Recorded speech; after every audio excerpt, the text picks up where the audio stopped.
So I recently saw a post on relationship burnout, and I was like, what the hell is relationship burnout? And then I thought about it, and I was like, oh man, so many people get burned out in their relationships, and here's who gets burnt out. So this is, pay close attention if this is you, and it's overfunctioners. That's who gets burned out. Because you're doing all the work, and you're resentful and frustrated that your partner or friend or family member isn't doing something. So relationship burnout is just another word for resentment.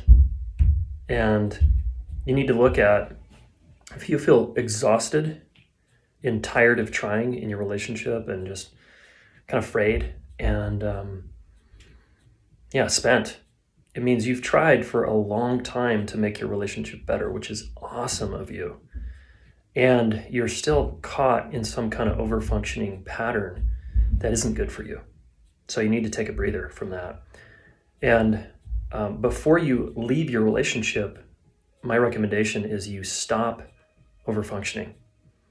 You let go of that habit and you do your best to practice breathing, setting a timer instead of asking questions, instead of making suggestions and recommendations and requests. And you just set all that down and you just let the person know, hey, I'm going to go inward for some time here, and I'm going to not continue to ask you to change or be different.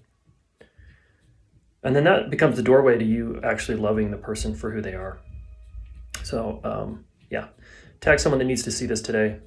Leave a comment below if you know what I'm talking about.